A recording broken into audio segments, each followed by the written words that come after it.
What is going on? What is going on? What is going on? Wishing you guys a very happy Tuesday. I should probably change that. I should probably change that jersey. I meant to have a DC jersey there. You see, I got my district repping district. Um, the reason. By the way, don't forget to like the live, and if you get a chance to share it as well. Don't forget to subscribe to the page. Shout out to my man TP. Shout out to you. Credit. Thank you. If you received one of TP's gifts, send him some love in the chat. Now, the reason why that's there is because I just recorded my Marjorie Taylor Greene. I just recorded the Marjorie Taylor Greene Laura Loomer video. Shout out to Regina for research on that one. So that's why the messy jersey is there. Interestingly enough about that, what's going on, Charmaine? I see Supervillain in the house. Interestingly enough about that situation. So, what is the way back from Magadom? What's the way back? Because one of the things that I've talked about is how this is how pick me ends. You pick me into a corner, and then for you to try and turn and denounce the degradation all around you is going to cause a hellacious backlash because you've already surrounded yourself with the derelicts of moral society. I won't say the derelicts of society because they got titles and whatnot now. They get uplifted and elevated for being derelicts. So the most disreputable among us is who you surrounded yourself with. So how does that work when you try and pop up and be decent here and there at any time? Because Marjorie Taylor Greene's deviances, or rather her deviances, her diversions from Magadom are all things I agree with. When it comes to not being involved in perpetuity in foreign wars, her opposition to our approach to Gaza, releasing the Epstein files, these are all things that I agree with. When you have surrounded yourself because you've enabled this much bad behavior, what is the end game for you? And moreover, how many people are there like Marjorie Taylor Greene that want to stand up but don't want to deal with the backlash that she's dealing with now, so they just continue to rubber stamp and enable it? Lisa Murkowski. You know, I think it might be worth exploring. That might be a whole video, honestly. That might be a whole video. Before I go forward, I'll also say, because I gotta mention this before it leaves my mind. One thing I talk about on my Way of Waters channel is humility and the importance of humility and the importance of gratitude. And sometimes it can be difficult in this world that seems to reward the chest beaters and reward the self-aggrandizers. It can be hard to find moments of humility. If you ever need one, you good, Isaiah, shout out to you. Don't burn it. If you ever need a moment of humility, this is my prescription for you.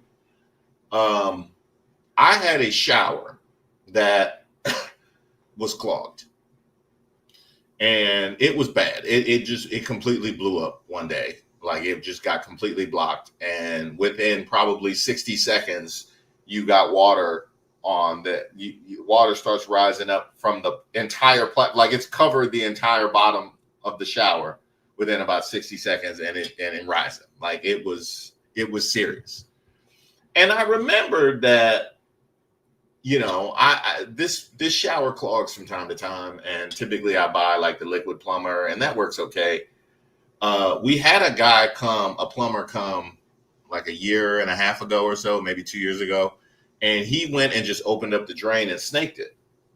And I remember being appalled then, but I felt like, that probably is what I need to do. So I went and ordered, some stuff so I can handle it myself.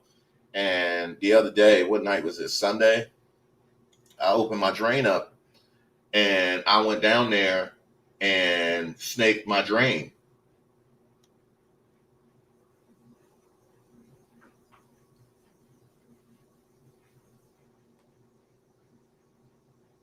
I can't tell you how grateful I felt at the love that you guys showing me, knowing what I saw.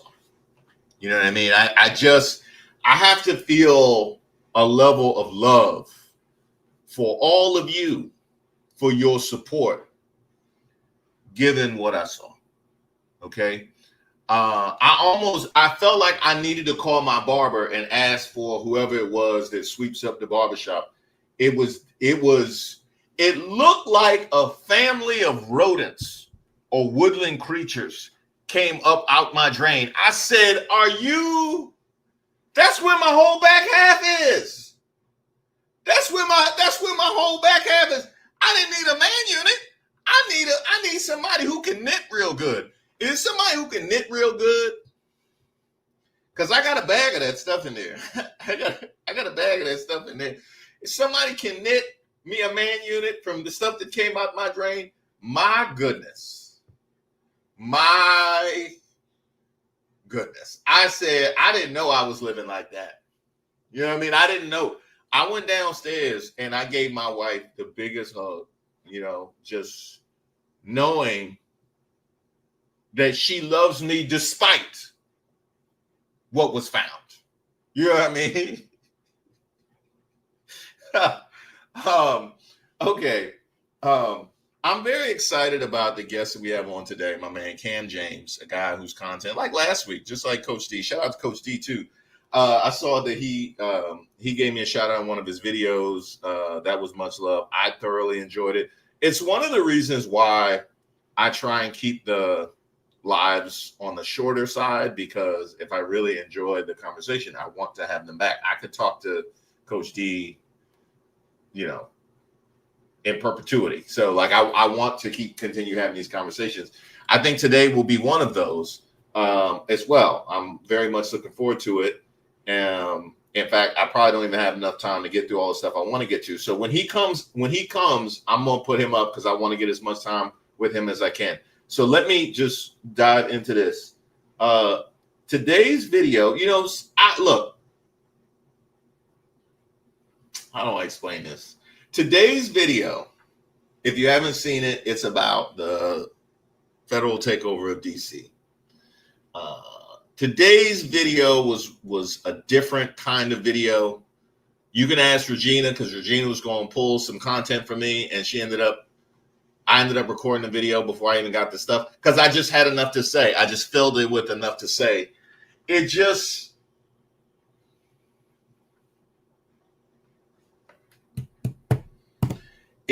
bothered me on a number of levels. It bothered me on a number of levels. And these are conversations that will be ongoing. This is not the only time we're going to have this conversation. But let me start here. When I first moved back to DC in 2017, I moved to the U Street area, which is, if you know DC, it's like the young clubbing area of DC, because it was happening. There was a lot of stuff happening. There was a lot of comedy shows I could go do. It was kind of like a center of activity. There's a corridor in that neighborhood on 14th Street where there are a lot of homeless people. And this was an area that was rapidly gentrifying. And you know what gentrifiers look like. And I'm in one of those condos. I'm in the gentrifier condo. And as I would walk back and forth to the grocery store, to, wherever, I'm passing homeless people on a regular basis that by and large look like me. I'm passing but for the grace of God go I on a regular basis on the streets of DC while being living with and surrounded by people from out of town with no vested interests in this particular city, no history in this particular city, but people whose life situations and circumstances afford them to be able to live here in this new economy. And what my mind would think, I would think about the DC that I grew up with. Now, granted, I grew up in the 80s and the 90s, right? So DC that I grew up with was not what I would call flourishing, okay?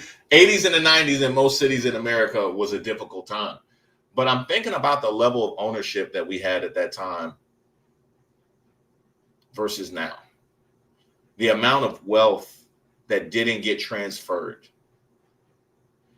I put Marion Barry on the thumbnail of this live because as much as Marion Barry is a punchline for people in DC, towards people in DC, about DC, in a lot of ways because of what happened in the hotel room, Marion Barry is one of the reasons why Black people were so beholden to Marion Barry is because he's one of the people that was trying to slow the process of gentrification, and he was trying to keep the money in the community. He was trying to prevent the kind of mass turnover that you would see in ensuing decades, leading to this have and have-nots that look completely different, that live in the same neighborhood. You know, this U Street corridor that I lived in, he was trying to prevent that. It's one of the reasons why people were so beholden to him, because of him looking out for us.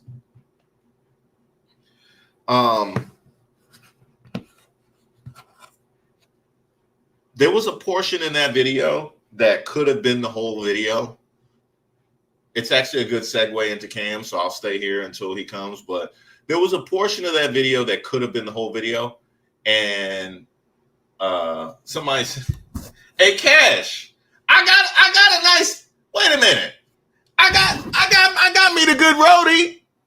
I don't understand what be going on with my mic situation. I honestly don't. Cause I don't altogether disagree with you about the mic situation. But anyway, I have another mic that I use. I use a completely different mic system when I record my videos, obviously. But I don't want to abuse it because that's on its last legs. But anyway, let me keep going. There was a portion of that video.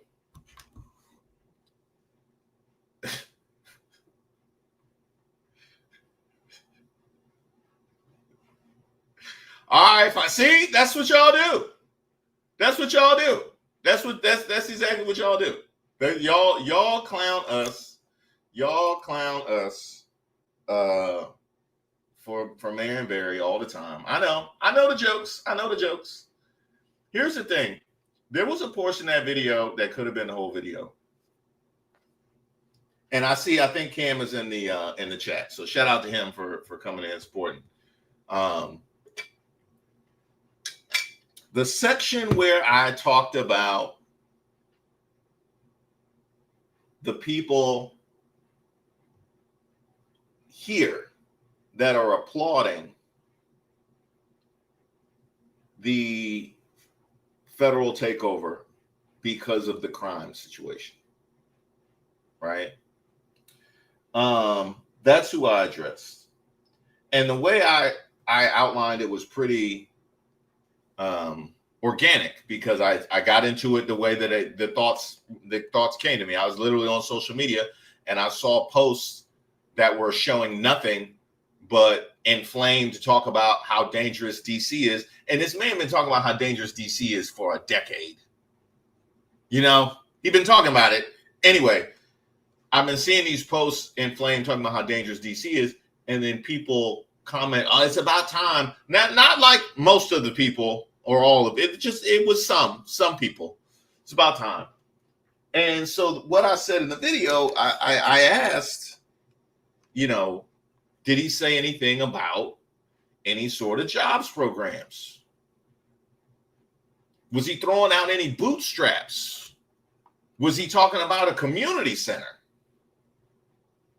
Was he talking about funneling money into public education here in DC? You talk about trying to help DCPS.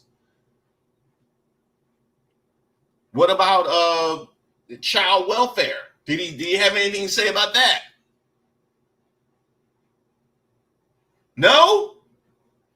None of it? None of it. None of it. Just police. Just police. So what does that look like? What does that look like? You done cut the jobs. As we know, the DMV and certainly DC is heavily federally employed, right? So that hit here. I got multiple for sale signs on my block. People lost their jobs and need to move. And it's worse when it's multiples because now they're competing with one another. So he did talk about, somebody said he talked about affordable housing. Yeah, he talked about affordable housing and then threw in that he made money in affordable housing. The man couldn't even resist. The man couldn't even resist stroking his ego when somebody brought up affordable housing. That's like the DC equivalent of that tweet that he posted about Sydney Sweeney. I'm like, bro, you trying to distract people away from Epstein. He can't resist talking about how hot she is and how Taylor Swift is no longer hot. In all caps. The man can't help himself. He shows you who he is every 15 minutes, if not more often. Anyway,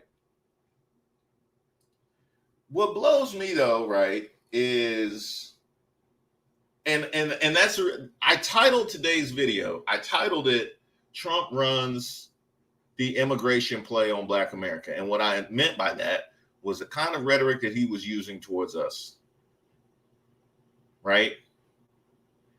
Gangs and ruthless and bloodthirsty hordes of animals, all that kind of stuff. The same kind of stuff they be talking about on right wing, as they post a video of nothing. Same stuff, right?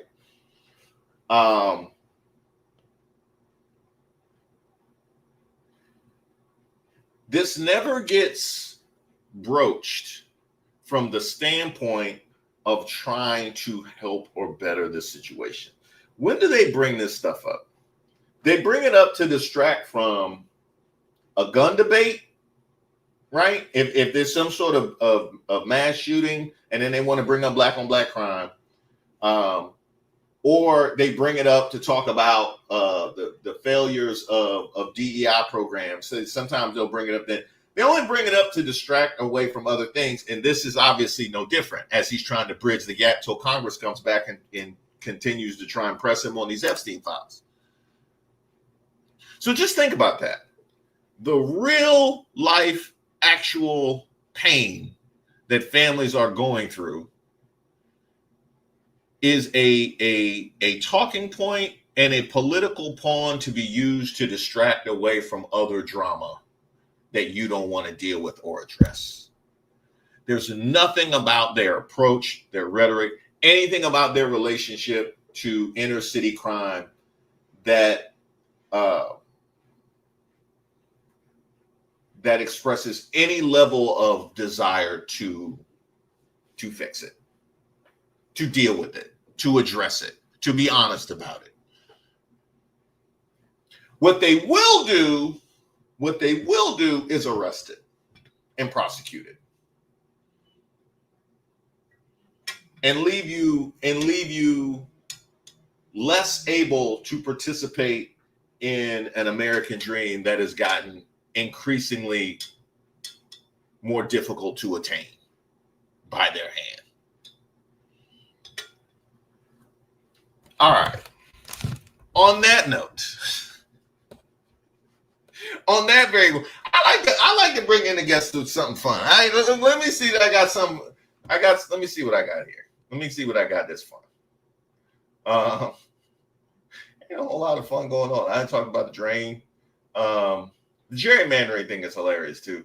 I mean, it's not, but just in terms of how the whataboutism of the gerrymandering is out of hand. All right, I'm not even going to sit here and try and belabor the point because I want as much time with my esteemed guests as I possibly can. He's a guy who, matter of fact, actually, I'll do this. Let me go to you guys. Cotty Dodd, thank you so much. I appreciate you, Cotty Dodd. If you received one of her gifts, send her some love. Nikki, I did see that. Shout out to D, who I saw was a doctor. I believe she was a doctor. So shout out to her. And shout out to what's happening is on my my top 3 list of best rewatches, like rerun shows. What's happening in Three's Company with the third to be named later. I like to keep the spot, I got the rotating spot. So, but what's happening in Three's Company? I don't care what I'm doing. I'm watching it if either one of those is on. All right, Aracelis, thank you so much. I appreciate you. Karen, I appreciate you. Thank you so much. And if you receive one of Karen's gifts, send her some love. Hi, Mr. Waters and family. Finally made it to a live. I'm glad you are here, bumbling Buddhist. Also, I'd probably love to see you over at Way of Waters as well. Shout out to you. El Goods, hey, hon, my first live. Happy 2 months to me. Absolutely. Happy 2 months, El Goods. Shout out. Keep on keeping on. Will do from downtown. Much appreciated. I'm grateful to you, Miss Ray, Regina, and the Mod Squad for all this unforgettable energy and entertainment you provided for us here. You all rock. Thank you, TP. I appreciate you very much, sir. Tell them Slim Chocolate City in my veins. I knew this was a DC resident at Slim. I knew this was a DC resident at Slim. Y'all remember that footage of was it J6? Was it when the J6ers came to town and they got chased out of like Southeast or something like that? I really wanted to put that in my video, but that was sending the wrong message.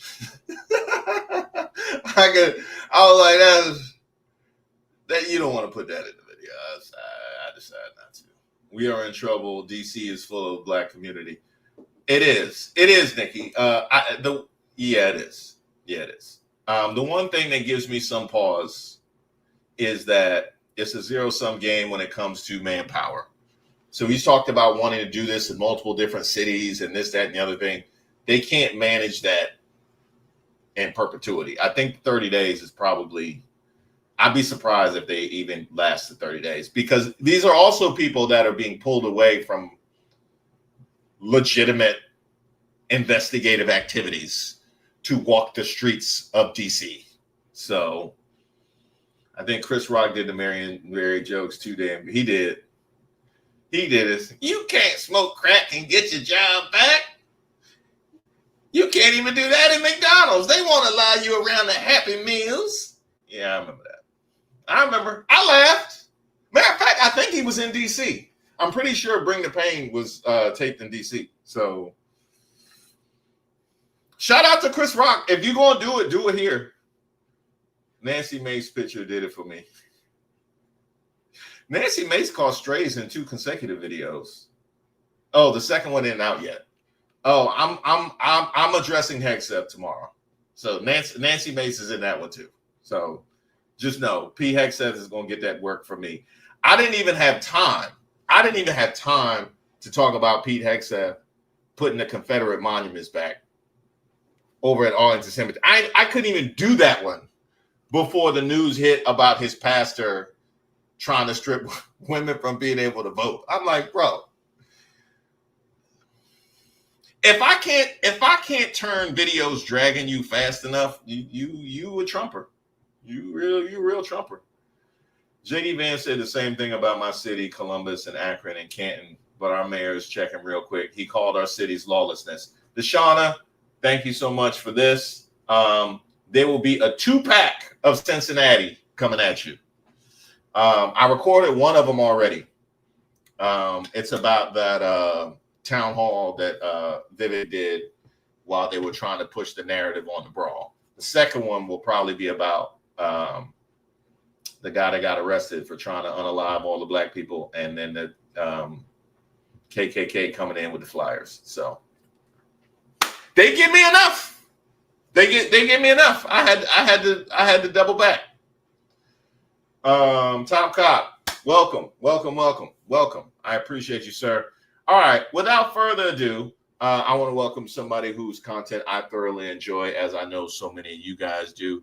And most recently, he's actually gone into a number. There's a fearlessness about the way he approaches his content that I very much appreciate. And so I absolutely wanted to have him on. My man, Cam James, what is going on, sir? What's up? How y'all doing? Do I sound okay? Yeah, you sound good. And you know what? You are officially a guest of my show if I'm unprepared and don't have my headphones ready. So you are legit, sir. I get it. I had the advantage. I had the time to set up and get ready. How y'all doing in the chat? How's everybody doing? They look pretty lively today. I'm looking forward to it. I am very much looking forward to it. So you are somebody, I'm trying to remember what's the first video of yours that I saw. It might have been hazing. Oh man, that's a doozy. Quite the intro. It might have been the one on hazing, but I know you've done a number of them about grifts, black grifts, specifically black grifts, which intrigued me specifically, and this is going to be a running theme with you, is because you go forward, you take steps forward in places that I am reticent to. And one of the things that I put as we were like preparing to do this, I talked about like black grifts specifically, and why black grifts, I struggle with black grifts, and it's the specific, because I know that on some level there's going to be me dragging a brother or sister or both up and down the timeline in open company, and that's going to strike some people wrong just on his face. Yeah, you know what I mean? At the same token, the counterpoint to that is that when you allow it, especially when this person is like, their victims, so to speak, are black people, you are allowing this thing to perpetuate itself and allowing them to cocoon in the community and weaponize the same protection that I am affording them, because I don't want to be perceived as dragging a brother or sister up and down the timeline. You know what I'm saying? Absolutely, 100%. I get that. Yeah. I want to let you complete your statement. I don't want to. No. Yeah. Okay. Cool. Yeah. Basically, exactly what you just said has been, I guess, the story of my experience on YouTube so far. And first off, thanks for having me. I really appreciate being here. Sure. Just like the pushback was immediate. My first video as a essayist, because I come from being a videographer and filmmaker before that. And I jumped into YouTube with some experience. So my first video was kind of polished already, and people hit me immediately because that went viral. So my first ever essay went viral, and that started my career. Which one was that? That was it was black-owned multi-level marketing companies. Okay. So out the gate, I was pressing and kind of going a little hard in the paint on black scammers. And people in the comments were like, "How dare you drag our brothers and sisters and tear us down?" And basically, the whole white respectability politics thing you just touched on was like in front of company on a public forum like this. It's like, these are conversations we should have in private. It's like, my response to that, I was thinking about it earlier because I knew we were going to talk about this, is that my world is black. My entire world is black. Everybody around me is black. Why would I center white people in my content? Like, I talk about them. I have to talk about them because white supremacy is such an oppressive force that affects all of us. So I don't shy away from that. But why would they be the main focus of my content? Why wouldn't I talk about the people who are affecting me and people who look like me and holding us back more effectively? I think all black people at this point get it. Like, Yeah, white supremacy sucks. It's been a force for a long time, and we understand that those are the ops over there, right? But what we don't understand sometimes is that people who look just like us are buying into what they're selling and turning it around and spraying us with it. And so if you don't cover both sides of this conversation, you're leaving one side out. It's like it's like railing against one political party, either one, and leaving the other one out. It's irresponsible, in my opinion. So what's interesting about, I mean, a lot is interesting about that, but what I was thinking and listening to you when you talked about centering Black people in your content, because the first thing that I put down was just your journey to YouTube, which you got in a little bit as a videographer, but I love, you break the fourth wall a lot where you talk about your mindset and creating stuff, which I appreciate. And that's also something that I do, because my own channel is kind of sits on the fence between like a straight political channel and like a Black interest kind of political, but also kind of like, I don't get into straight pop culture, but like if it dips any toe into politics, right? Like I have a video about Michelle Obama going at it with Stephen A. Smith, which is not like actually relevant in the grand scheme of things, except for the fact where people are talking about him getting the Democratic nomination. It's relevant in that way, but not right now. But I also know that, you know, I have a subscriber base that's like pretty Black, and they are heavily interested in all things Michelle Obama for sure. So like, I'm like, that's something that I would do that like a regular political channel would never do. But then I also feel like sometimes I need to eat my vegetables, so to speak. If there's a story that I don't particularly love, but I'm not necessarily feeling, but it's like the thing going on in politics, I'm like, all right, if I want to have some legitimacy, I have to talk about this and then watch it die watch it die on my channel while it's like the trending thing everywhere else. Yep. It's a constant trap I found myself in.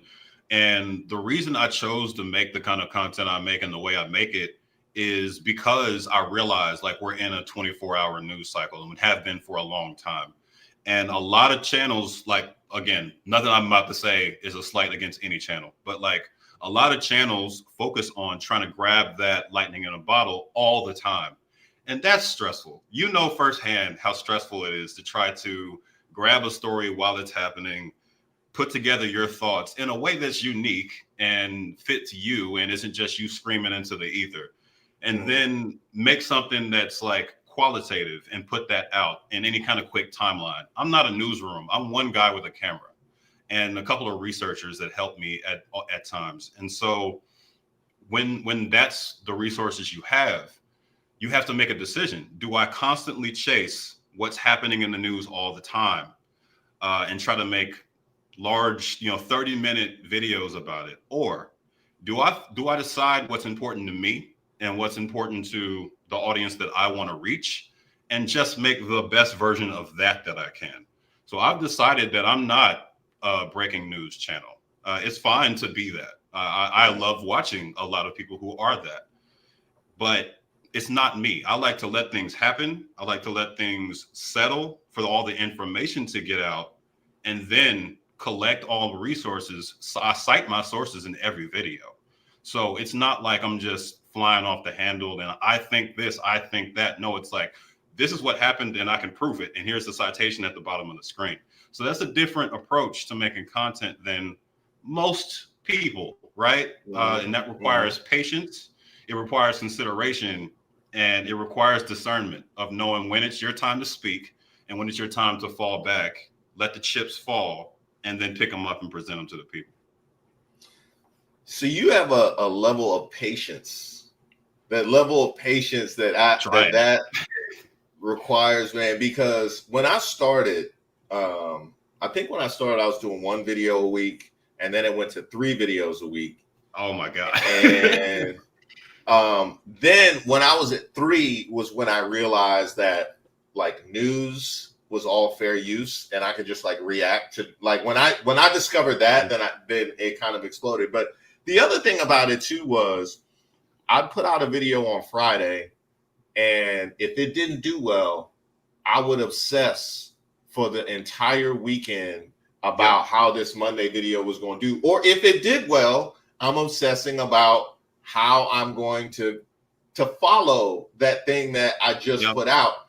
And so what I realized was that my mind was obsessing to a degree that I actually needed to put out more content because it prevented me from being so obsessive about what it was that I was putting out.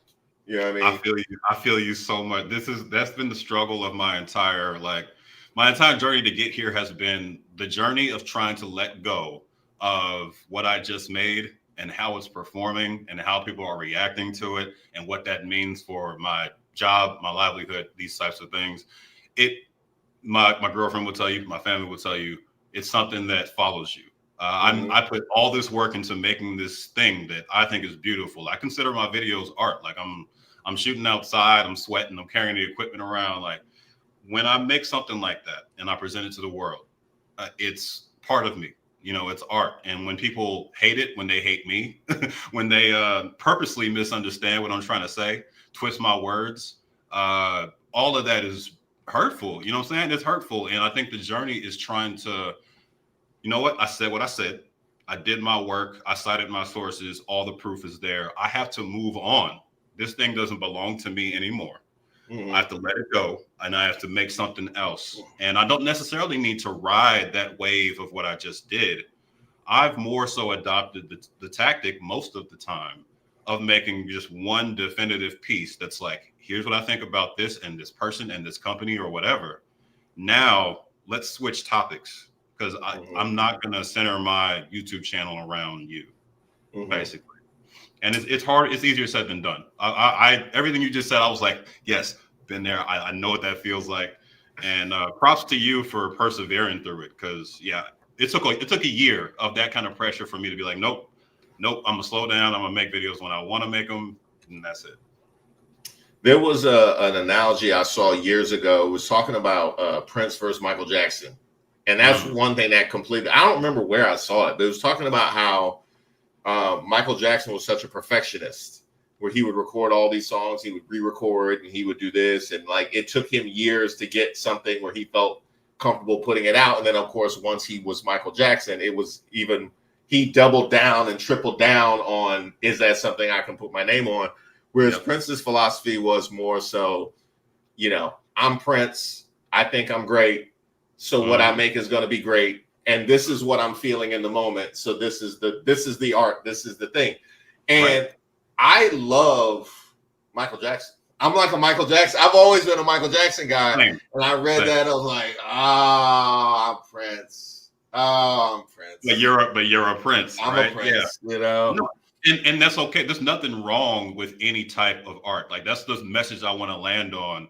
It can be easy for people to, you know, take what you say with regard to how you make your art and apply it to other people. Be like, oh, he's dissing so-and-so and the way they make. No, it's not. Like this is a spectrum and we're all on here for different reasons. Some people are on YouTube just pressing the money button over and over again because they gotta pay the bills. I get it. I'm not even bagging on them, but it's not why I'm here. I was an artist first who was making no money for a long time.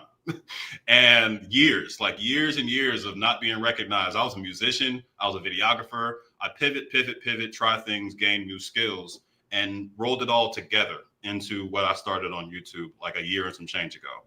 And it just happened to work. And so from there, it's like, okay, I'm here to make art that leaves a message that when I'm gone, 10 years, 20 years, 30 years after I leave YouTube, if I'm not even on the planet anymore and somebody stumbles across this video, will it be important at all? Like, will it matter to them? Will they even want to click on it? You know what I'm saying? Like, what are we doing if we're just talking about nonsense every single day, or if we're just only chasing headlines all the time? How important is that video going to be years from now, 1 year from now? Like, that's the way I think about things, because it's more than just making a successful video, earning some money and doing it again and doing it again. I can get a day job if I was going to do that. So yeah, to land the plane, there's room for everybody who makes every kind of art, but I'm trying my best to make things that have impact and feel important. No, it sounds like you are. No, it sounds like you are. And I want to give some love to Regina, Regina was the one that connected the two of us. She's like ride or die with your channel. She helps me pull a lot of research. She said want to give Cam the flowers for the misinformation video. Is her reference manual from one of your older members. That was actually one. Yeah, that video was one of the ones that I put down, and I could segue from what you just said because that's that really underpins so much of what I talk about on a regular basis. Whether we're talking. Look, I just gave a soliloquy about DC and the crime statistics that they refuse to acknowledge. You know what I mean? While he just fired the head of the Bureau for Labor Statistics because the labor statistics hurt his feelings. So misinformation is, and actually, I think I changed it. Did I change the I think I changed the disinformation for the title of this video because I feel like a lot of people don't know that. In my mind, it's we've blown past misinformation at this point in time. And for those of you who don't know, just a quick disinformation is when they are intentionally trying to mislead you. That's disinformation. Misinformation is kind of what disinformation turns into, basically. And I should be ceding to you. That's my general understanding what two of them are. Oh no, you got it. You got it on the money. That's why I thought a lot about the title of my video when I made it and what the focus of it would be, because I learned really in the process of researching that the difference between the two, like rock solid, and I was like, oh, okay, this is about disinformation because it's on purpose. So yeah, you nailed it on that. So you're fighting a battle against so much misinformation, which is one of the reasons why you're needed, right? To be here to put out good information. But do you get discouraged by having to no, that's not what it is. It's actually this over here. But you also are entering this cacophony of sound. You know what I mean? That is, a bunch of people pointing at each other about what's real and what's not, Man, yeah, you keep nailing it. It's that's exactly what the experience feels like sometimes. And I'm not gonna ever wave my flag like I'm the only one fighting this fight, like I'm the best one fighting this fight. But what I've been trying to do is, just create a space where facts take priority, and not in a callous way that the right likes to throw around, like facts over feelings. No, I'm both. Like I have facts and feelings in each one of my videos. I have what I feel and what's emotional, and then I have the cited sources and the research. Both are important. But what I won't tolerate is people lying on purpose and then trying to bring that to these larger societal topics and derail basically our entire society based on things that were never true at the foundation. That's what I'm trying my best to disrupt. And yes, I get discouraged because this landscape, YouTube, Twitter, is literally owned by the far right at this point. Every major space that we have to express our feelings and make art at this point is dominated by the right. They are the biggest creators by far. They have the loudest voices. They have the most funding. So everything we're doing is like a counterinsurgency effort to try to remove all these invaders from our space who are lying on purpose and trying to stir up all kind of things, nativist sentiments. We have actual Nazis in our government now, as you touched on earlier with Hegseth. I don't think most people, and I don't say this in a way to demean anybody's level of intelligence or awareness, but just from what I've seen, comments and remarks, I don't think most people are aware of just how bad of a state we're in as a country right now. Like this isn't just a bad precedent. We are actively sliding into authoritarianism by the day, like by the hour. And we're further into it than some of the countries we tend to look down on and call third world countries in some ways. They're moving forward and we're moving backwards.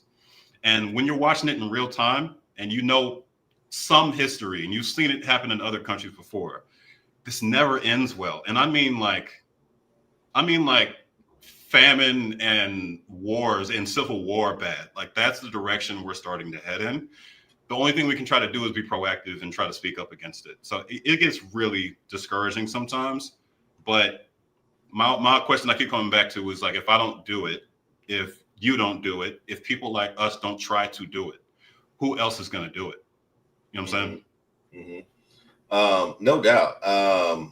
It's funny you mentioned the platform itself, because that is something that definitely gives me pause, and it's something that I think about often. Were you a part of the purge back in November, immediately after the election, where all of a sudden everybody started hemorrhaging subs that were like left or center left because nobody wanted to be a part?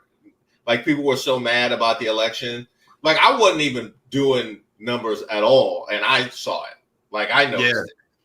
Yeah, no, luckily last year was like essentially my first year on YouTube, right? I was on for a long time, but that was the first year that I started making videos, and every video was just building my momentum. So I weathered that without too many losses, but I did see a lot of that across the spectrum. And some of my collaborators and content creator friends, we talked about it a lot.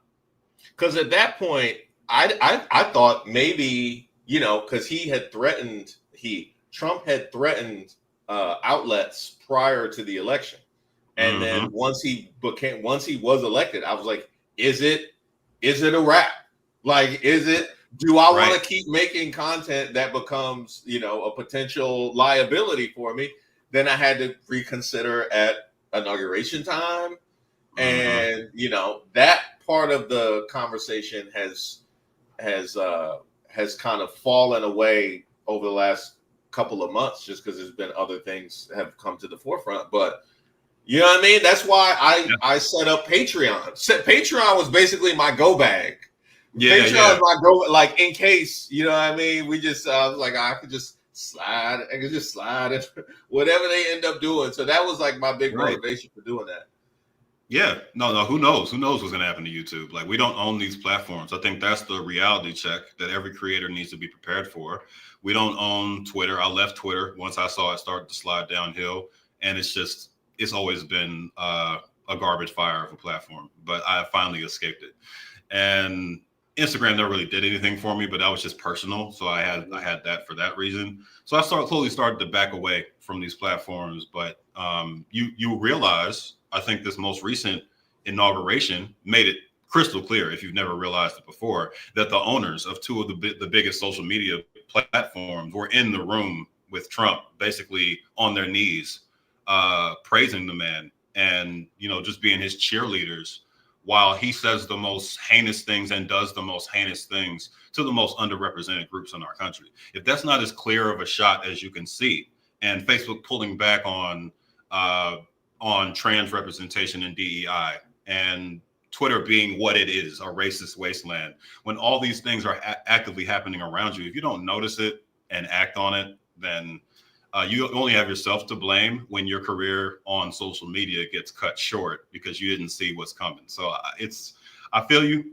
Patreon is also kind of a backup for me in that way. And just anything you can do to try to build something outside of this platform you don't own is a good move.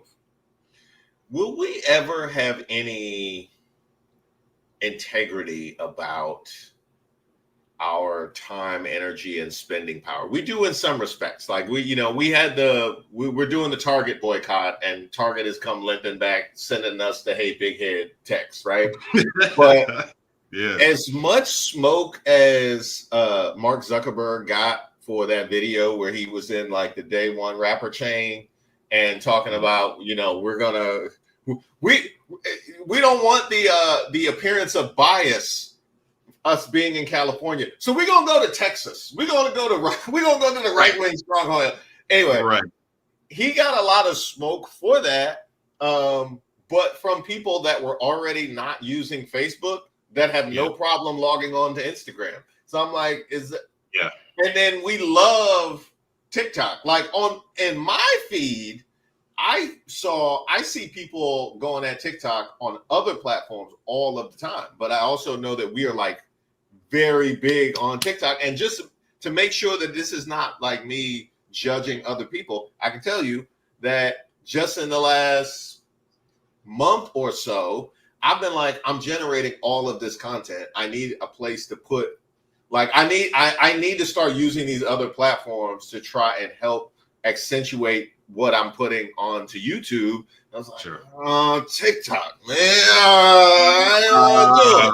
I don't want to do it. So I am guilty of this as well. So this is not just me, but I'm like, we seem to not have, I don't know if it's attention span. I don't know if it's just not, I don't know if the awareness isn't, I'm not sure why it is that we seem to not react. We don't follow through with our initial reaction as to how we get played by some of the people steering these platforms. No, we absolutely don't. I think that's a great point. And I think, as you know, it ties back to our history in general. Like, we've been played by every power structure in this country nonstop, back to back to back, for decades on end, since before I was born, since before you were born. And I think it gets to the point where this is a byproduct of capitalism, right? We have these power structures, these companies like the Amazons of the world, the Targets of the world, that become so ubiquitous and so powerful and so all-consuming that even if we say, okay, Amazon is virtually enslaving people, but I need that package in 2 days, I don't know what to tell you. I'm going to shop on Amazon. Like, I think most of us fall into that pattern of thinking. And again, I'm just like you. I'm not trying to slight anybody. There's so many circumstances and environmental factors that influence where we shop, who we support, what we do on a daily basis, which platforms we continue to use, even though they play us all the time. And I don't know these things, so I cannot judge these people, but I can judge the concept. And at a conceptual level, engaging with things that actively harm you and actively harm underrepresented groups is ethically wrong. And I think most people can agree with that. And so that comes back to our politics. Why? I'm going to directly attack Black conservatives here. Why are you supporting a man who has hurt every conceivable group that you claim to care about, that you claim to represent, including yours? Why would you possibly vote for somebody, even if it's economic, if you claim it's economic, even though it's a terrible argument too? We can get to that later. Why would you support a man who has demonstrated racism in the past, who has demonstrated racism in the present, who will demonstrate racism in the future, who has surrounded himself with white supremacists?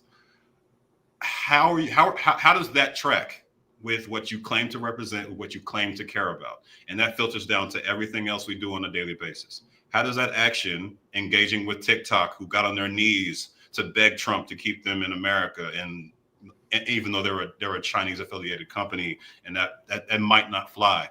How are you seeing all these things happen and continuing to engage? Again, not judging, but if we want to talk about it on a platform by platform thing, a subject by subject thing, how are you talking yourself into continuing to do it? And when you think about it, and if the answer is, I don't know why I support that thing, you shouldn't support it. Stop supporting things if you don't know why you're supporting them. Like, that's the only thing I ask of anybody, is provide the information. You have the information now, so what you choose to do with that is on you. But don't say you didn't know. I think that's what it comes down to with what we're doing on these platforms. You'll be giving them the information. So now you cannot say that you're ignorant about what they're doing to you, about what they're doing to people who look like you, people you claim to care about. Now it's just hypocrisy. So you have to face your own hypocrisy in the mirror, and one day you'll wake up, or one day maybe you won't. And I think that's the journey everybody's on. So again, I'm not trying to be on this high horse looking down at people, but I am trying to give them the information to make the best decisions, right? It's funny you just mentioned Black conservatives, because we got this this message from Richard. Reese was good, my bro. Greetings from Detroit. Can you and Cam talk about Candace? I simply love the smoke she's getting. I love that for her. I don't know. Did something new happen? I am seeing a lot of new Candace videos since I post mine about Nick Fuentes telling her about herself. Is something new happened? Yeah. Something new happened in that she's trying to move left a little bit. and kind of get away from her staunch support of conservatives because she sees what's happening. She sees that they're the worst, and she's trying to backpedal a little bit. That's the most recent thing I heard about. Now, a while back, I said I was going to talk about Candace, like a whole video, and I realized like she's actually low hanging fruit. She's like the only person you think of when you think of a conservative right wing black woman. She's number one on the list. So she's definitely number one. She's definitely number one. There's others. there's definitely others, but she for sure is number one. And it's funny, before you said woman, my brain started cycling through the black conservatives that I know of. The black conservatives that my life protected me from until I got into these YouTube streets. I had no idea until I got into these YouTube streets. I was like, now this is a bad neighborhood, right here. Are you serious? I was like, and it's I don't know, man. You mentioned earlier, you talk about they're the biggest creators. YouTube feeds me. It doesn't as much anymore because they kind of got out of my algorithm. Yeah. But it used to feed me black conservatives, man. Oh my gosh. Yeah. I mean, conservative. There's been studies on this, how YouTube, bends people towards conservative content because conservative content is rage bait. It gets people more engaged, and ultimately that's going to make YouTube more money. So they're going to push. They're going to try, even if they can't successfully. Every now and then, they're going to sprinkle a little bit of something racist in your timeline to see if you react to it. And if you do, here's 5 more. Let me sprinkle a little bit of Candace Owens, and here's a little bit of Tariq. You can go ahead and hate the immigrants real quick. Like, just sprinkle a little bit of inflammatory content to see how you react and push you further down that pipeline. It's what it does best. And I think it's, in addition to other platforms, Reddit, all stuff like that, it's radicalized a lot of young people. Against their will, even because they don't realize that they're taking this in, day out, and it's starting to bend their beliefs towards really negative outcomes, in my opinion. Now, you mentioned Tariq. You just finished your series talking about FBA and ADOS. I can say I was late. I've known about Tariq for a long time, but I think I was very late to fully understanding what FBA had coalesced into. I knew it as an idea, and I'm like, okay, all right. But in terms of like what the basket of ideas that get pushed regularly, I was very late to that. So like, when did you find out? What was your initiation into it? It really was after Trump's most recent inauguration, or his victory even, I made a decision that like, okay, I need to start targeting the top reasons why a person like him could win an election twice. And really what it came down to, at least within the black perspective, what it came down to was these right-wing content creators. And even if they're not right-wing, these toxic content creators, these the manosphere is what they tend to be called. And just people who make content that hates women, that degrades immigrants, and even if they are immigrants, they degrade immigrants, which is confusing. That basically others scapegoats and finds scapegoats and offers them up to the YouTube streets for slaughter, basically. I started to target those types of people. And in my research of finding who these people are, one of the ones that floated to the top was Tariq Nasheed. He had not crossed my radar before this because luckily my algorithm never served me up that stuff. But I had heard about his film series that brought him to prominence years ago called Hidden Colors, which is essentially, I'm trying to walk the line between being accurate and going back to attacking somebody I've already talked about. Yeah. But it's well, first of all, your videos, the essays you put out are very thorough, and I suggest people watching go check those out if you haven't seen them already. I appreciate that. Yeah, thank you. That was the longest video I ever made on Tariq Nasheed. The first one and the second one was just a short kind of follow up to the reactions. But yeah, it was just he rose to prominence making a film series called Hidden Colors. There was 5 installments. They were basically, you know, street level bootleg DVDs. It was just like the explosion of DVD back in the day. And their YouTube video quality, it's not anything to write home about. There's a lot of mistruths. There's a lot of disinformation in those films, a lot of lies, and there's a lot of truth too. There's a lot of things that are accurate about Black history and about, you know, people who are in our past and are prominent and who were not taught about in schools. So it's always some truth, but there's some lies and distortions sprinkled in there.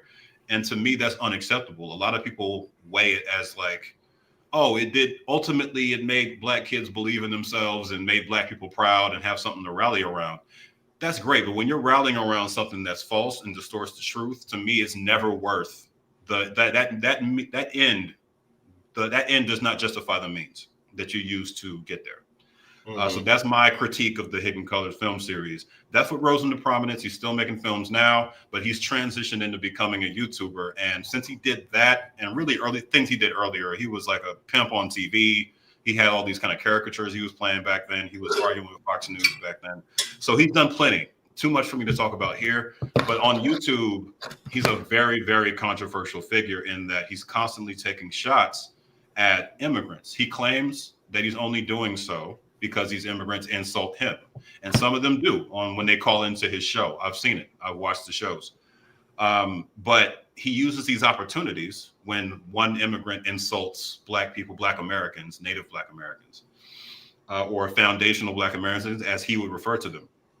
He uses those opportunities to take shots at the entire diaspora at once and insult their home countries and talk about how run down they are. And what I think FBAs, and I know some of y'all are in the chat right now, what I think FBAs are not acknowledging is that even if you're provoked, the fact that you swing back and hit 30 people when you're aiming at one means you're unqualified for any kind of serious conversation, and you're not a valid source of leadership or authority on any topic that you claim to be an authority on. That is not a justified response in any way, shape, or form to a direct insult on you, on people you know, whatever. I'm not saying you have to be, completely non-engaging with insults that come your way, but to insult someone's entire country when they're insulting Black people, one person is insulting Black people, is unjustified, and it makes you ultimately look stupid. And in my opinion, and these are the types of things I expressed in the video, along with the fact that he is a serial grifter. So like, it's really just like combining these two things together was my whole take on Tariq, on the foundational Black American movement. I respect these people at the core, right? They are us. They are Black Americans. They are our brothers and sisters and envies. And for these people to believe this deeply in something, it's from trauma. It's from what we've been through. It's a reaction to the hate that they receive or perceive they receive from other people. I get where it comes from and I understand their pain, but I do not think that this scapegoating of immigrants is a justified pursuit to solve that problem. And they claim reparations is the biggest part of their movement, right? They claim that's their North Star, getting us reparations. They have not made any significant progress towards that because they're too busy with the infighting and discriminating against people who look just like us. That's my take on their movement thus far. I think that was well stated. I mean, my view is like a couple of things can be true. I think that there definitely are people who come to this country and adopt white supremacist attitudes, for sure. Like we saw it with the Latinos for Trump. It's a little more bewildering when it comes from Black immigrants, but then again, we have our own FBA MAGAs, you know what I mean? So maybe it shouldn't be, you know what I mean? Right. So those people, we just talked about Candace, like those people do exist. Mm-hmm. There's way more than that I have right on the tip of my tongue, but I'm not trying to tickle their channel. So I'm not going on a list, but it's right here. So there are people that adopt those kinds of attitudes, and I can say as a technically a FBA, blood wise, right? It is particularly infuriating. I think I had a line from a past video where I said, "Now look, I don't take racism very well, but racism from non-white people gets me a whole different kind of tight. It gets me I got a whole new level of tight when I get racism from non-white people." So that is true. However, that being the case, the offense is their mindset, not their identity, right? Mm-hmm. So we don't denigrate in the same way, right? Where we're talking about a Candace Owens or Jason Whitlock, whoever the case may be. It's them and their mindset, right? I'm not attacking I'm not attacking all Black people, right? It's like these people that are behaving in this particular way. The other thing that I find interesting about it, well, two things. One, a huge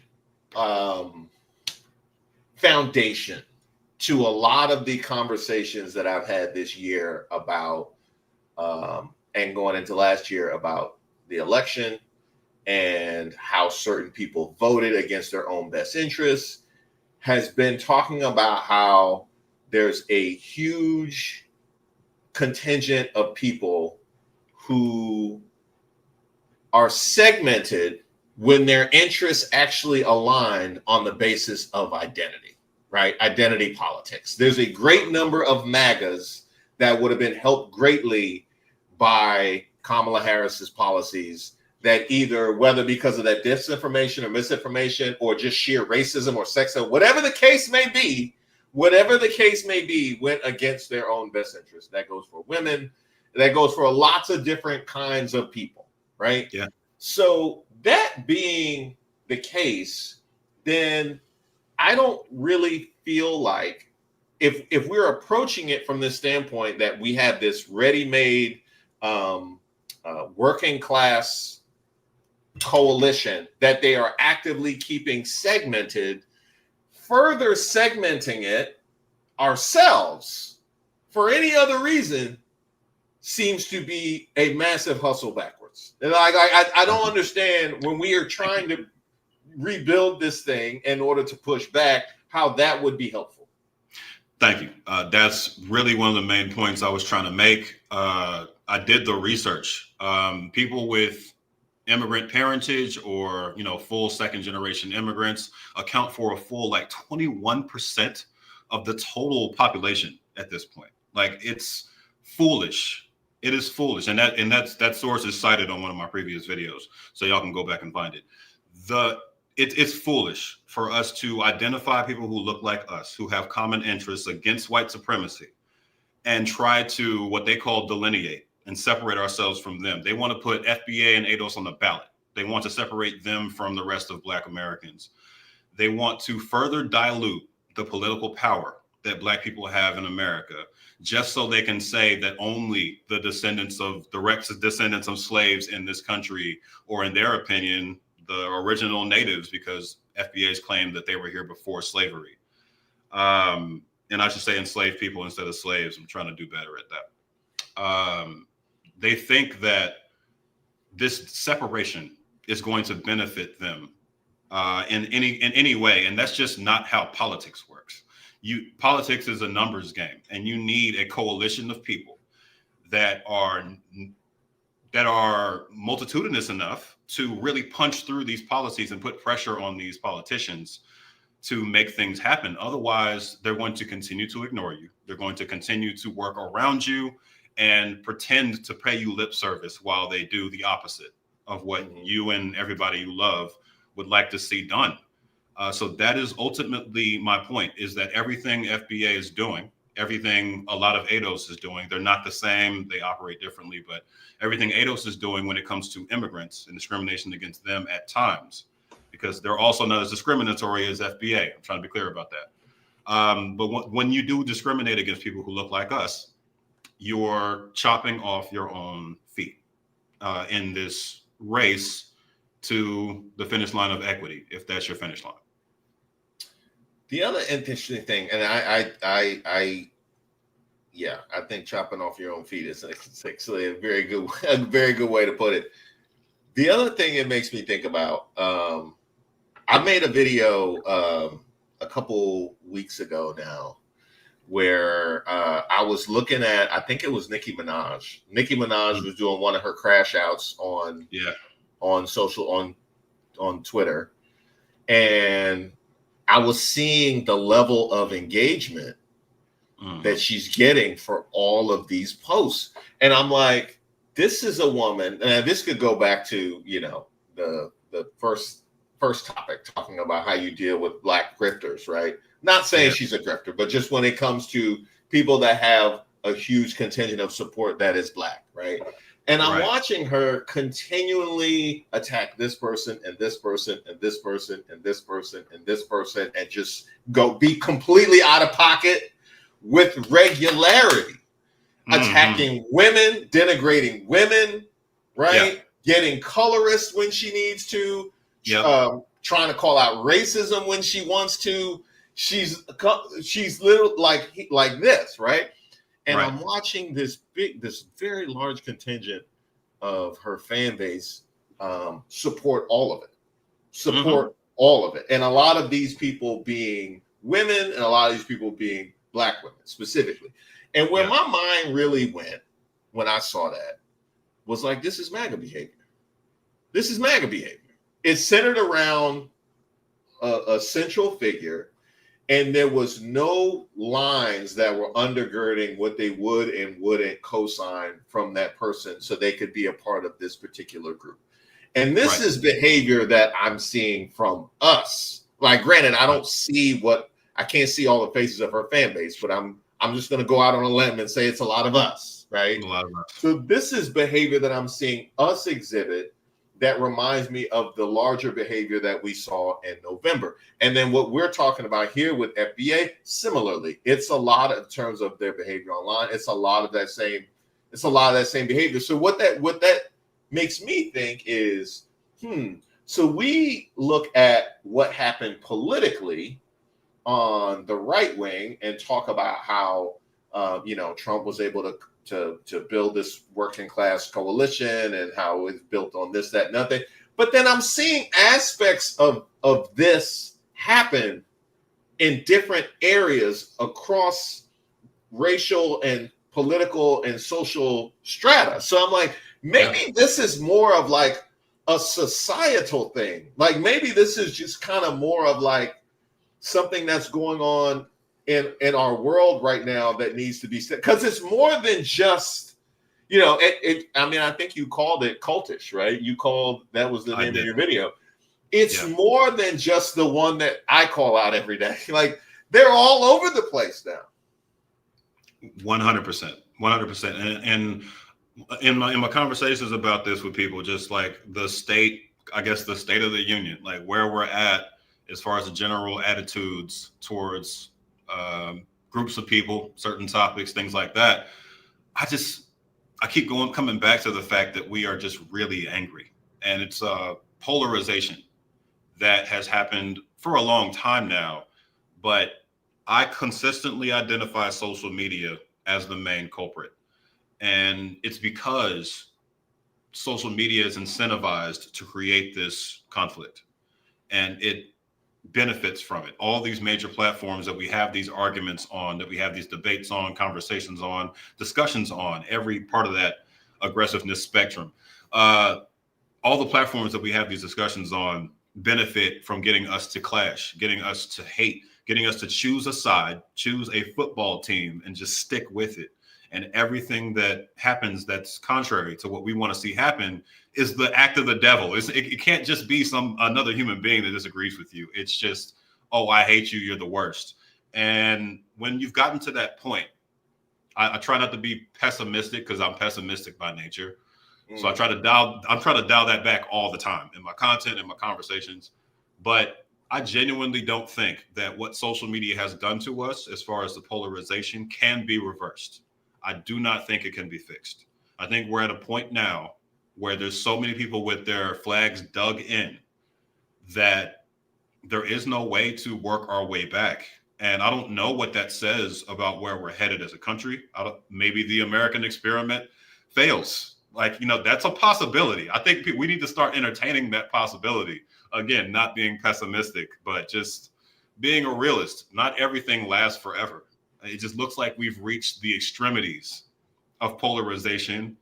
And no matter who is in office, no matter who runs, no matter how much they care about the people that they serve, they are public enemy number one to a large group of people. And as long as that's the case, it's tough, man. It's going to be tough. It's going to be tough to root out all that aggression, all that anger. I don't know. Maybe I just don't know enough to know the way out of it. But I would love for people to, surface ideas for how we can work our way back. I don't currently see it. So the way that you said that you are a pessimist at heart, and you have to work against it. So my mind, I'm a Libra, and I think that I'm like, not that I'm like super into zodiacs, but in this respects, they got me like dead to rights. So the Libra got the weakest symbol. A scale, honestly. Unless it's Pusha T and Malice, ain't nothing tough about a scale. You know what I mean? Yeah. Ain't nothing tough about a scale. But in this way is why they have me dead to rights, because I'm always looking at the counterweight or the counterbalance. Either it's the other shoe, or I'm always trying to look at how the force balances itself, right? And so one of the things that I said in November was I talked about how the coalition that had been built was untenable with MAGA between the billionaires and these working class people that were so aggrieved because of their life situations. Why they thought the billionaires had their best interests at heart, I have no idea. But I do know once they enter, he's going to have some choices to make on who he decides to ride with. And it's consistently been the billionaires since he's been in office, which is why we see so many MAGAs upset online. But the other part about it is, I said, if you have, I love that we talked about grifts, right? We talked about grifters, right? If you got a grift going, okay, you have to find the level where you can keep grifting without raising the ire of the Cam James of the world, okay? You got to grift on the low. You know what I mean? Right. That's what you want to do. But 100%. they out here, like, they're operating like they believe what you're saying, which is that, it ain't going to work out. So we just taking whatever we possibly can and run. Like, they're going so hard. They're going so hard. They're giving people no choice, right? But to react and respond. So my kind of Libraism tells me that, okay, the harder they push and the harder they go is going to accelerate the response and the backlash on the other side, and people actually finding no other recourse than to act in their own best interest, which is what builds class solidarity, right? Class solidarity has been the thing that they have tried to prevent from coalescing since the origin of this country.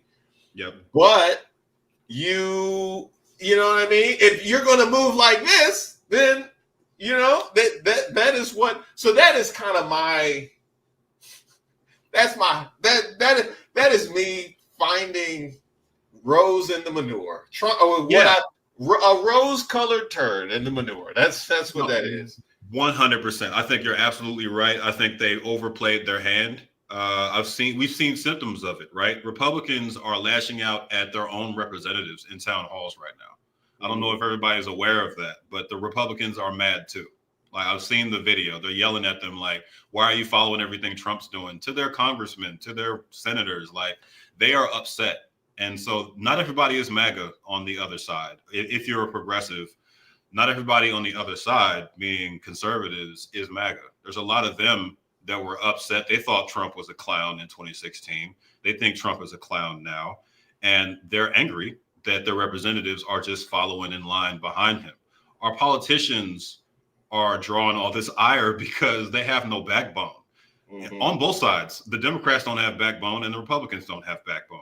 Republicans all fell in line behind a person they were insulting 6 months ago just because he's winning now.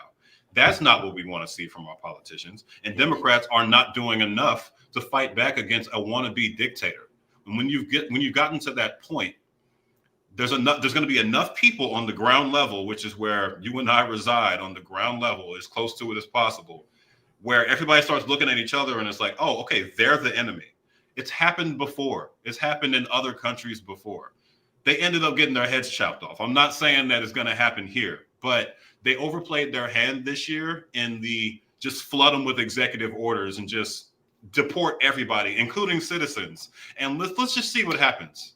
Like, I think they've definitely gone too fast and too hard in the paint, and they're already seeing some of the repercussions for that, but they're going to see it in the years to come. People are not going to forget this presidency, like, ever. I think them coming from Medicaid might have been the last straw. They're really hearing it about Medicaid right now because the big bill that just got pushed through is axing Medicaid for a lot of people within the next couple of years. My next video coming out is about that. Medicaid is out of here for a lot of people, including a lot of children. A lot of people are on Medicaid and don't even know because it's called something else in their state. But it's going to be out of here by 2026 for a lot of people. And if you're not mad now, you're going to be mad then. But again, I don't know when is enough. When has enough shots been taken at you and your loved ones and the people you claim to care about for you to start doing something differently? What is it going to take for you to swallow your pride and identify with somebody across the aisle, or even midway through the aisle, the independents even, and just stop being so lost in the sauce? What is it going to take? That's what I'm curious about. What is your prescription for Democrats in opposing Trump moving forward? I think, first off, I do not support the two-party system in any way, shape, or form. I do not think people should be staunch Democrats in the first place. I think we should evaluate each one of our representatives and congresspeople for what they personally stand for and what they have personally said and what they've personally voted for, and stop the party affiliation because it is not getting us anywhere. Democrats are not leftist to start with. They are very close to the center, just like Republicans have moved further right. They're no longer in the center because they're all following Trump. But our Democrats, even the best of them, are just not that progressive. And if we really want to see these things happen, yes, they're the better alternative to the Republicans. I'm not taking that away. But this two-party system is a mistake. So what I would prescribe to all of us is choose your Democrats wisely. I'm not saying don't support them. Obviously, Harris would have been a better choice than Trump. But she had a long way to go, too. She had a lot of improvements she needed to make. I'm critical of Obama. I'm critical of everybody on the left. I'm critical of Biden. But they're much easier to influence towards the progressive policies we want to see passed than the Republicans ever will be. So be selective with your Democrats. Watch them. Watch the things they choose to vote for. Watch what they stand for. Watch what they stand up against.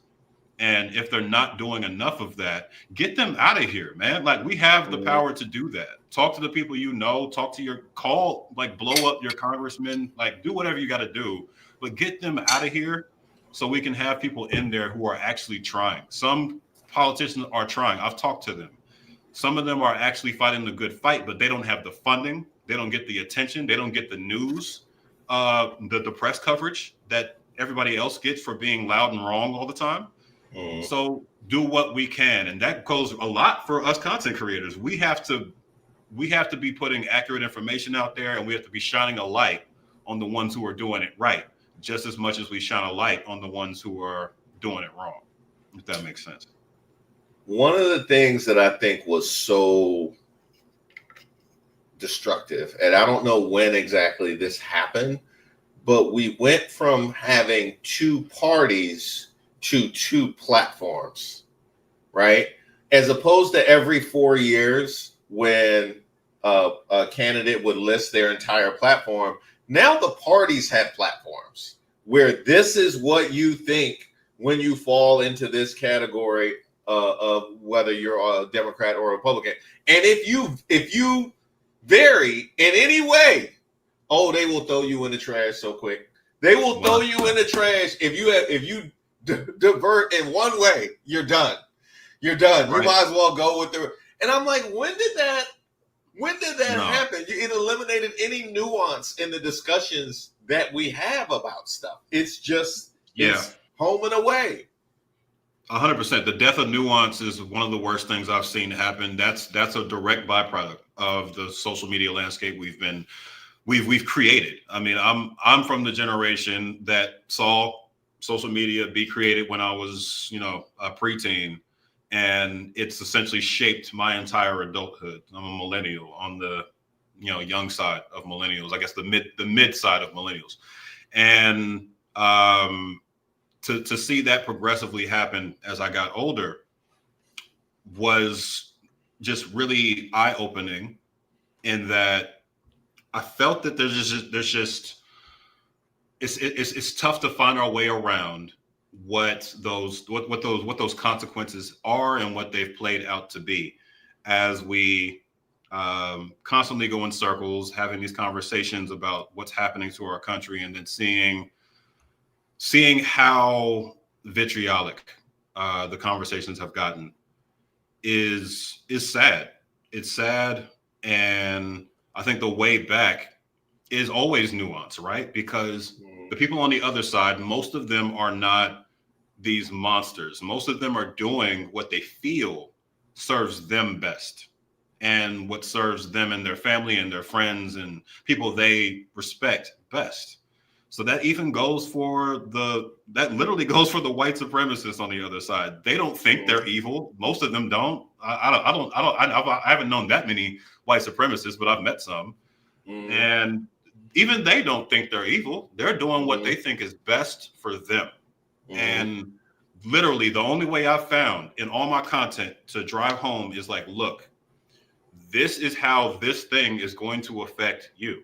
This is how this is going to make your life measurably worse in this way, and this way, and this way. And if people aren't able to listen to that and take that in and act on it, then they're not who you're trying to reach, unfortunately. But I think most people are capable of understanding that message and doing something about it. We have to be convinced, unless you want to just like give up on America entirely. And look, I'm a pessimist. I get you. I feel you. But unless you want to jump on that boat and completely just like, nah, just F this, I'm out. Unless you want to do that, then the only route you can take is to believe that you can change the minds of people who are acting against their best interest. So that's why we fight the good fight, or try our best to do so. It's why we continue to make these videos and get hated on in the comments for months on end. That's really what it comes down to, is trying our best to be part of the positive side of this instead of just more pointless noise. You hit on one of my pet peeves when you talked about white supremacists do what they think is bad. When people are like, oh, I thought it was the right thing to do. It's like everybody who's ever done anything thought it was the right thing to do. Exactly. At the time, there's a lot of people in jail that thought it was the right thing to do. 100%. That's how it is. The other thing too, and this kind of dovetails with a couple of different conversations that we've had today, is like when you talk about the manosphere, we're talking about cults and stuff like that. I try and ask myself sometimes with the content that I make is, am I being purely self-interested? And by that, I mean that, I make a lot of content defending and advocating for Black people. But I'm Black. You know what I mean? I'm Black. So how much of my content is advocating for women? Or advocating for Latinos, or advocating for whoever that's not me? Am I really just self-interested? That's just a question that I have to ask and check myself on a regular basis, because I think specifically as Black creators, we can kind of get away with that and not have it be perceived as such. I completely agree with you, and it's something I've had to check myself on as well. And I think what changed it for me is realizing that advocating for these underrepresented groups that are even more heavily impacted than Black hetero men are, Black cis hetero men are. I think what it really comes down to is that advocating for them does benefit me. It creates a world where all the people around me, all the people I care about, all the people I see every day, the people that I don't see every day, are living better lives. That trickles down and trickles across to everybody else in your society. That's what a society is. If we have people, groups of people like the entire queer community that are being targeted, and the entire Latin community that are being targeted, people who look like us, Black immigrants, are being deported at rates higher than they're even present in this country. Like, they're being victimized in some ways heavier than Latin people are, but they don't get the press coverage that Latin people get. So all these people that are being impacted, if I don't speak up for them, it is in my self-interest, because I'm next. I said this in my video about Tariq. That's one of the things I ended on, is that we're next. Like, why can't people see that there's a list and they're working down the list? They will find a way to target us. I'm not saying they can deport me. They damn sure can't, but they've deported a lot of citizens already. I'm a citizen. Like, what makes you think you're exempt from even getting accidentally targeted? Mm-hmm. And if we don't help create a world where that can't happen, I almost cussed there. I don't think I should cuss on your platform. You can. You can. Oh, yeah. Well, like, in a world I need to start telling people that, because you're like the fourth or fifth guest. You don't cuss that much. You don't. Right, I don't. We follow your lead. Right, we follow your lead. I don't cuss that much, but I cuss a little bit. I did radio for a long time, so I'm used to not doing it. Yeah, you're radio trained, exactly. Yeah. So, and I can flip between both, but I curse when it's emphatically necessary. But like, if we don't create a world where that shit is not tolerated, then we're victimizing ourselves. So it's not about I only talk about Black people because I'm Black, and no, I talk about women. I talk about people who are being deported the most. I talk about people who are being deported less than them but not getting enough, or more than them but not getting enough coverage.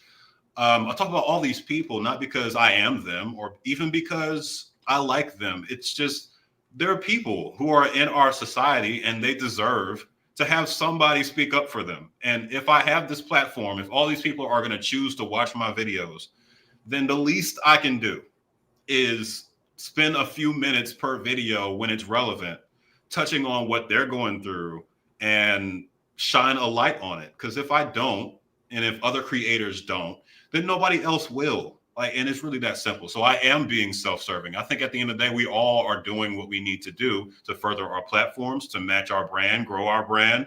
Some of us need to attract sponsors, and some of us want to steer clear of, for example, all the FBAs that have been calling me a tether for the last month and a half. Some of us want to do that. For the record, you're not, right? For the record, I'm quote unquote more American by their criteria than most of them are. I'm a military kid.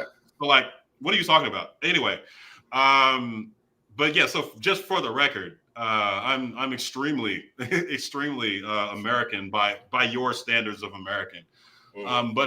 Yeah, all these people that have been calling me names for however long, I think I get it when people want to avoid and steer clear of all of that and not wade into the mud. But if we don't get in the mud, then these people will be hurt. And these are people that are not different from you. They are you. We are them. That is what a society is. That's what I believe. It's at the foundation of all the stuff I create. And I am diametrically opposed to people who don't understand that they are you. If you want to draw lines between you and other people in the same country as you, you're foolish, in my opinion. It's a stupid thing to do. Just at the bare minimum, it is a dumb thing to do. We can't have enemies walking among us in the same state that we live in. It's stupid. So stop it. Like, that's the last time I'm going to get on my high horse about that. I'm not trying to be like, the moral arbiter or anything like that. But I fundamentally believe it is dumb. It is extremely dumb to other and scapegoat other people, especially when they look like you, and just point to them as the problem and never shine the light back on yourself. If there's anything that we learned in November, it's that we need the numbers. If there's anything that we learned, it's that we, you know what I mean? So I'm like, I don't know why that would be the thing. Okay. I have been neglecting the super chats, and I apologize for that. I've just been very engrossed in the conversation.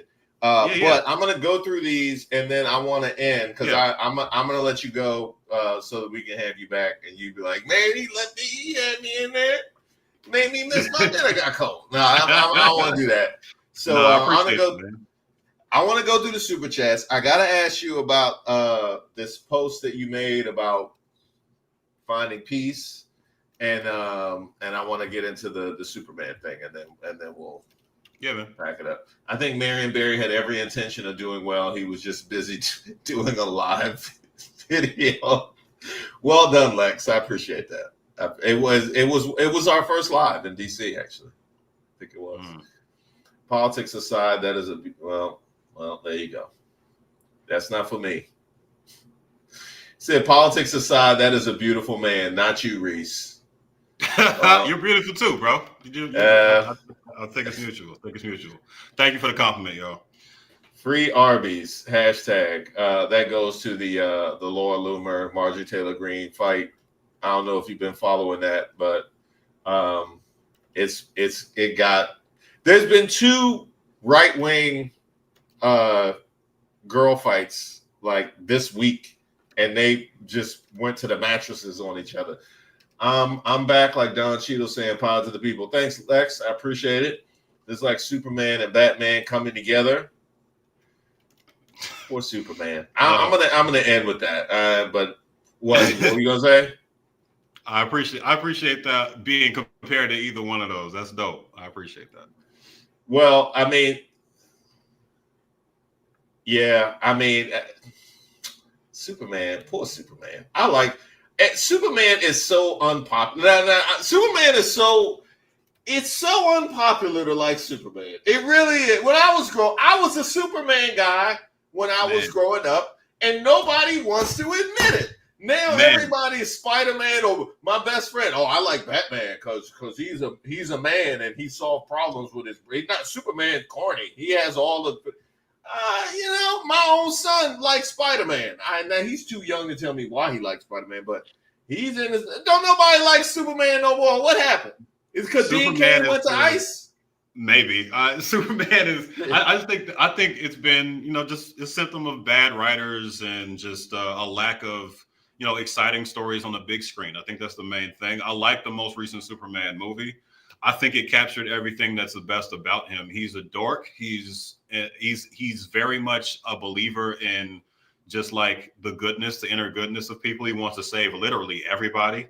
Superman is dope. It's just we haven't had the best depictions of him, in a major way until now. I like the most recent movie, and I think we need more of just sticking to the basics of like this guy really likes saving people. Period. And like she's always trying to do the right thing. It's that simple. You ain't got to make them all dark and serious all the time. He's not that. Now this might be before your time because you got me when you said that you were in the middle of being a millennial. Did you ever have a Walkman? Yes, you did. Yes, okay. I was born in 1990, so I'm right on the border of like just old enough to know what a Walkman is and have used one. But most of my childhood was CD players. See, so I was next. You in the middle of the raft. I'm holding on to the raft that is a millennial, like Jack and Titanic.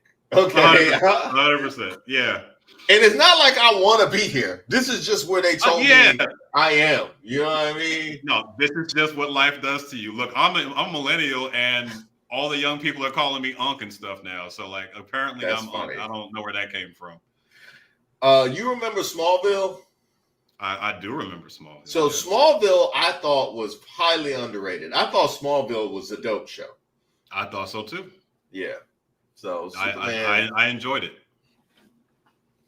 I would say I was thinking about this when I was watching your woke Superman post and preparing for this. I was like, who is my favorite? Who would be my favorite? Everybody. I mean, Spider-Man is dope. Everybody likes Spider because he's such an everyman. Yeah. Spider-Man is dope. I always kind of like Cyclops because he pulled Dark Me Phoenix. too. No, Yeah. I always liked Cyclops. One, I just base level, I thought he had the coolest power. Like it would suck in real life to have, and I think they did a good job showing that on screen.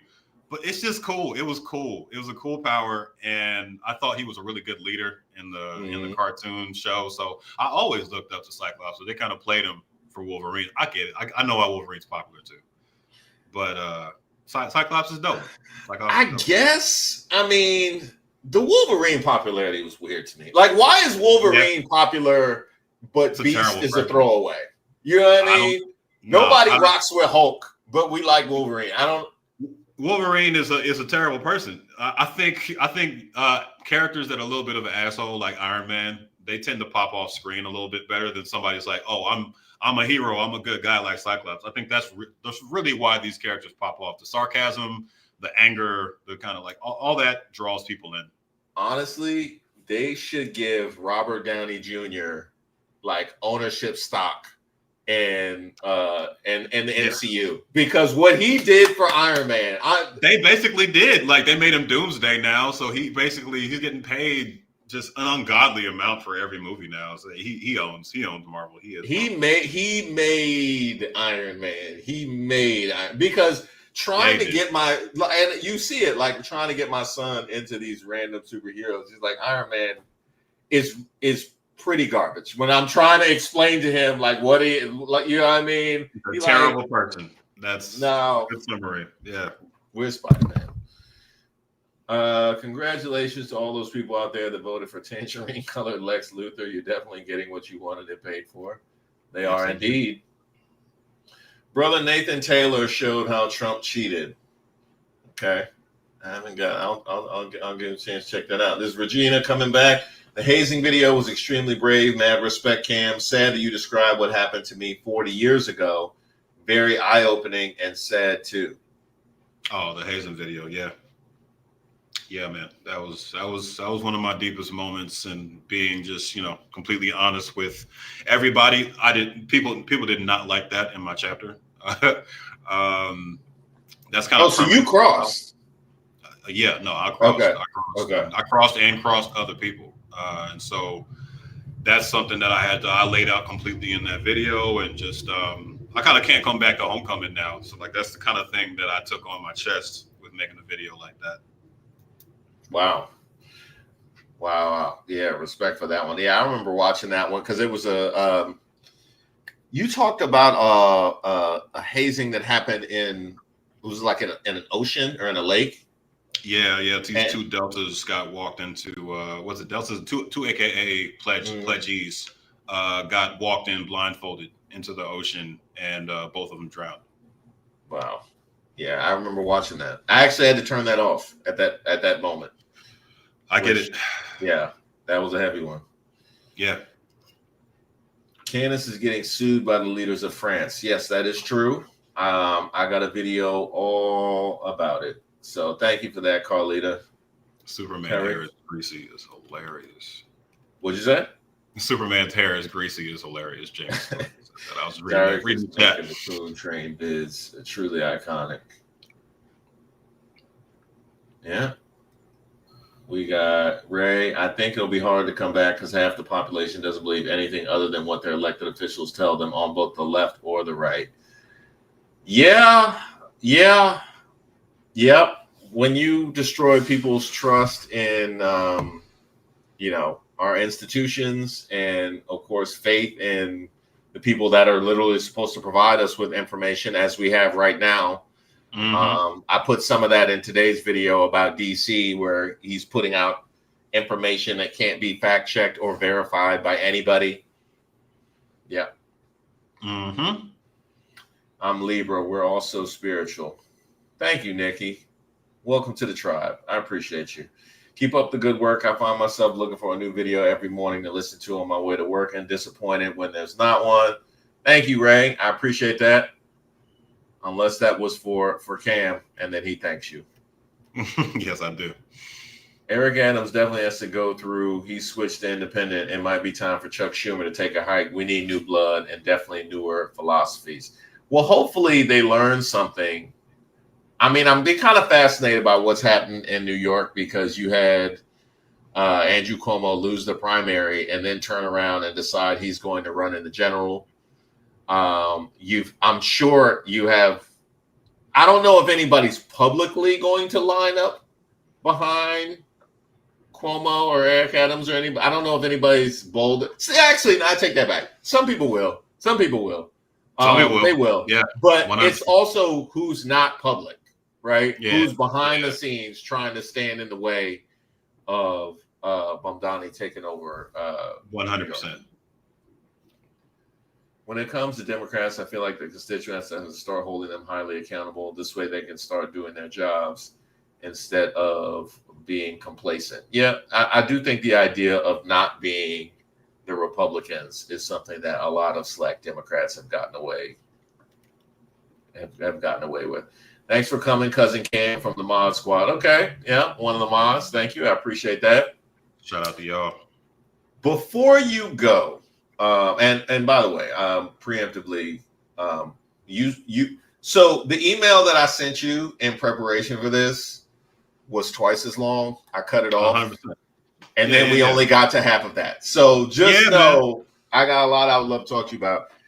I was fascinated. So you posted, I think you posted this on Patreon. You said, my second year on YouTube has brought me a lot, but peace of mind is the most valuable by far. I no longer feel the need to crank out as many videos as possible on a schedule or allow the pressure I put on myself to compromise my enjoyment of the career I spent the last decade plus dreaming and working for. Now, let me tell you how that landed with me, because I met up with a old friend from when I used to work at ESPN, and we went out to Topgolf, and he's asking me how everything's going. And I'm like, it's going really well. Like the channel was like churning and like, I'm in a good zone at that time, and well enough that I felt like I could go to Topgolf. It's probably the first time I had done anything like that, like in a long time. But he's like, "How's everything going?" And I'm explaining to him, how the channel is doing and how grateful I am about it. He's like, "Well, how'd that come about?" And I'm like, well, I wanted to, I have young kids and I wanted to get a chance to be around with them. And I wanted to be able to create a life around these responsibilities and have more of a work-life balance. And, and so that was what inspired me to kind of go off on my own and create this platform. So he goes, how's that working? How's that working out? I was like, oh, well, it's going well. Like the channel's doing well, like blah, blah. He goes, no. How's that working out with the work-life balance and everything that you said? Like, about that. There was a long pause, and I was like, you know what? Because I'm on 4 hours of sleep right now. Because I woke up, I was up late editing, and then I wanted to be in the premiere, and then I had to do the thing happen, and I did the member. And I was like, wow, I've created the world that I detested. And being self-employed can do that to you because ain't no clock in and out. No. Right? No. So it's literally like, it's all you. I think I came up with an analogy for it as I was like, being a creator on YouTube, for me, at least in this political space with Trump constantly churning content and ideas, it's like being in one of those tubes with the game shows where they're spitting the money up and you have to try and grab the money, but then your hands get full and you need to it's like, how long do you want to be in the tube? Because as long as you stay in the tube, you're getting tired. and Exactly. you diminishing return. You can come back. You can leave and come back to the tube, but as long as you stay in the tube, you grinding yourself down. And so, that really resonated with me. Not to mention the fact that YouTube is filled with the carcasses of dead channels of people that were definitely popping at some point. It's a wasteland of dead channels, 100%. For whatever reason, just, and I'm like, if you're trying to build something, you're trying to burn yourself out. So anyway, I know I've talked for a long time, but that resonated with me because I just passed at my milestone, at my 500K milestone, right? I was in, by the way. Thank you. I appreciate that. And I don't say that to brag, just that I was in therapy. As I used to call it, I was talking to a mentor. It's like, he always been talking to mentors all the time. Now I just like, I was in therapy. I was in therapy, and she was asking how things going, and I was telling her, and she said, okay, so what's the finish line? And I said, well, what do you mean? She goes like, well, what's the finish line? Because you've been operating like you're on this, it's a fire drill. You've been operating like this for a year that I've been talking to you. You can't go on vacation. You can't do this. You can't do that because whatever's going on. So what's the finish line? And I was like, wow. There is no. There's no. But I said, this is as good a one as any, honestly. If there was a time that I was going to try and reestablish balance, this actually probably is as good a time as any. Not only just because it's now, but because, I was at the point of like starting to put out multiples. Like, I'm putting out so much content. I'm like, well, I don't know if I can watch 2 35-minute videos a day. Is a colossal ask of people. I was like, I don't think you can't do that. So anyway, no, I'm on the same page, man. I've been through it. I've had the thoughts. I've been in the depths of trying to crank out content to satisfy these phantom viewers that I think are like begging at my door, like, give us another video. And granted, some people are like that, but like, in general, I think we have to center ourselves and realize you're not that important. Nobody's thinking about you. Like when your video's not out, it's great. But when you're not when you're not out, they're watching somebody else. You're not that important. Like, slow down, make the best thing you can. And when it's ready, release it. And then just go make something else. Like, it's not, release that pressure on yourself. YouTube will turn you into a slave. Like, it's designed to do that. It's designed to beat you down and make you feel like what you made is not important enough. You're not, it's the 9 out of 10 video you've released in the last 10, and you're like, you're crying now. It's designed to beat you down and make you want to go harder next time. And you have to escape that, or you will burn out. YouTubers are burning out left and right.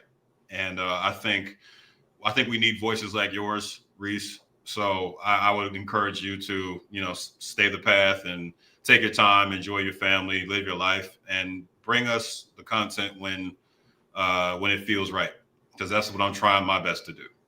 I very much appreciate that. And does your girlfriend know what 9 out of 10 means? I've talked to her about it. She's okay, because that's She's in the chat. I talked to her about it, as is her brother, by the way. They're just supporting me from afar. No, because what was funny when you said that was that I know immediately what that means. And I know many times I've talked to my wife, like, what's wrong? What's going on? I'm like, we 10 out of 10 right now. And a bad 10 out of 10. A bad 10. We ain't even close to 9. It's one of the worst feelings there is, and the thing is, it follows all levels of creators. I was talking to a creator with 1 million+ subscribers, and he's just like, "Man, I just released a 10 out of 10." I'm like, "That's still 500,000 views in like a week. What are you complaining about?" But it follows everybody. And to your therapist point, what's the finish line? If there is no finish line, you're burning yourself out, and you need to know, look long term, make things for the people that you feel like they need and that's important. And as long as you're doing that, then you can do it as long as you want to do it. But just don't fall prey to the trap of just like hitting that hamster wheel. We got to stop doing that to ourselves. I appreciate that. And for those in the chat, YouTube ranks your last 10 videos. So whatever video that you put out, it will rank that versus the last 10. So when you put out, when I put out some trash, it just be like, yo, you 10 out of 10, player. You 10 out of 10. And then, like if it might start at 3 out of 10 because you put it out at a good time and it starts sliding. It's like, they're not feeling. That happened to my last video. It started up like 1 out of 10. I was like, hey, we made it. And then it's just slide. Like, yeah, YouTube can really beat you up. But yeah, we have to realize that YouTube is not here to uplift good art or uplift good messages. It's here for entertaining content. And if that's not what you're making, if you're not Mr. Beast and you're not trying to make the most eye-grabbing content in the world, then those metrics actually shouldn't matter to you. You should be making the things that resonate for your viewers. That might not always be popular. And so that's where money comes in. If it's your only source of income, you have to care. That's the trap. I will end where we started, which is Regina, who connected the two of us, because we were talking yesterday and I was trying to figure out about what video was that. I was trying to figure out whether I needed to do it. I wasn't particularly feeling it, but it was like a popular thing. And I was like, should I do this? And I was like, I got to remember that people's experience with your channel is not your experience with your channel. They're not sitting there constantly watching and evaluating what you cover and don't cover.